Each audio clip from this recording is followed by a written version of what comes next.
you were put on treatment immediately the second time you were checked for your blood pressure, or were you still hesitant? I was still hesitant. You were still hesitant. Yeah. Okay, so at what point then did you say, you know what, fine, let's just start this medication? One morning, I woke up and I couldn't lift my head. Okay. I had this very painful headache. And to a normal person, will take the painkiller.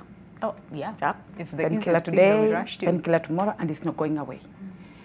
So one of my friends tell me, okay, I think you have hypertension, and you know that. Okay, I knew I had it. Yeah. But, and I said, I'm not going for the medication. Wow. Still.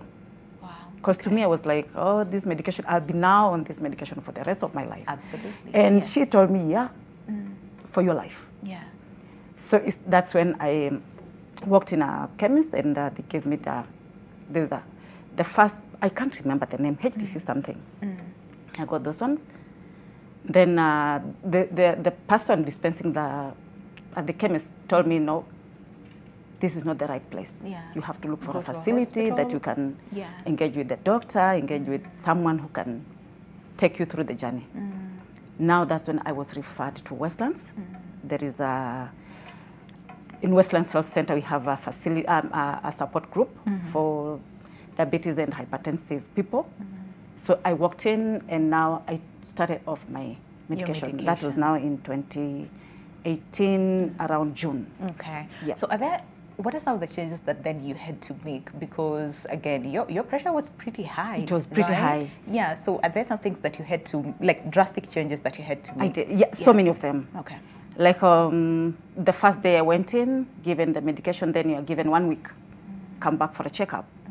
It was not still that normal, so they had to change the medication again. Okay. Then again, you are taken through some kind of a diet, because I'm used to taking 3 teaspoons of sugar, of course salt, Yes. a lot of junk. Every time I pass through a kiosk, I know. cheapo. They just call you. Yeah, they just call me. So you have to cut off this. Cut off sugar, cut off salt, cut off lots of junk. Eat get off the white breads or white flour, go for the brown one. Okay. However much it was a good idea for me, but again, it was not easy. It wasn't easy. It really isn't, yeah. And then as far as your medication very quickly is concerned, so how many tablets were you put on, for example, in a day? The first one, the first time it was 1 tablet per day. 1 tablet per day. And then I was given, now there were 2. After like 2 or 3 months of observation, I was now given 2. Okay. And I take them on a daily basis. All right. Yeah. Up until now? Up until now. Okay. You're still on 2, right? I do, yes. 2. Yeah. Okay. I'll come back to you in terms of then, so living with hypertension, how has this impacted you? And then the aspect of access to medication, because there's also the cost aspect of the same, right? Sure, yeah. So how is that for you? But very quickly, Dr. Kevin, in terms of this lifestyle changes that one has to make drastic changes, the question is, why are they important in terms of just making sure that whatever it is that you were doing, you need to put a halt on them and, embrace this new lifestyle?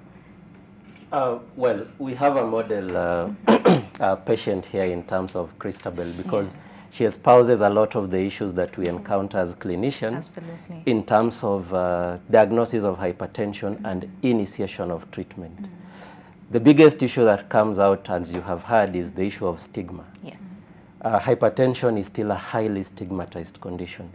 The whole idea that someone has to take medications long term, every day, perhaps for the rest of their lives, is usually very disconcerting for a lot of patients. And they end up deciding not to take that approach. So people will opt for other options, including herbal medications, because there's this idea that has been sold that, some options can cure hypertension, which is actually a myth if you look at it carefully. So moving on to the question that you have asked in terms of the lifestyle changes that someone needs to make, some of these lifestyle approaches that we have are in themselves risk factors for hypertension. So for instance, reduction of salt intake is one of the major changes that we have to make in the diet. Because salt, particularly sodium, has been implicated as a risk factor for hypertension. Yeah.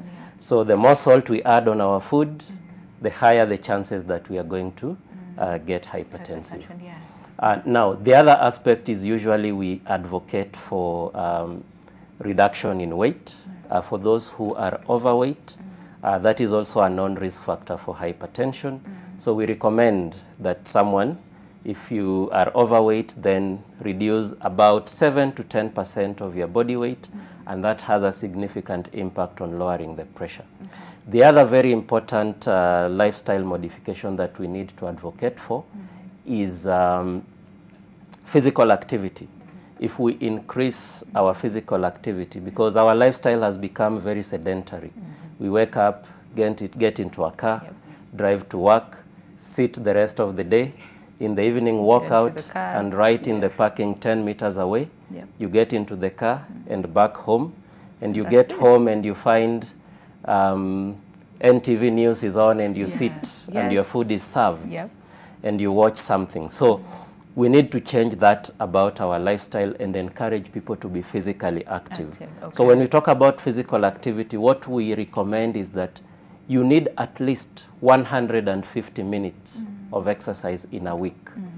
So that loosely translates to as little as 30 minutes on 5 days in a week. And that is adequate physical activity. And it doesn't have to be, because people usually ask, so then fine, 30 minutes, but then the intensity, do I go too hard because it's only 30 minutes or what happens? But as long as you're physically active, at least 30 minutes in a day, that's much better. Let me clarify.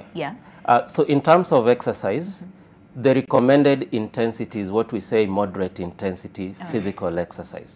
So any exercise equivalent to brisk walking. And brisk walking is just someone who walks fast enough to break a sweat. That is adequate exercise. If you can sustain that for half an hour on most days of the week, then you are good to go. So you don't have to spend resources enrolling into a gym or running a marathon. Adequate exercise is just equivalent to brisk walking. Pretty much important.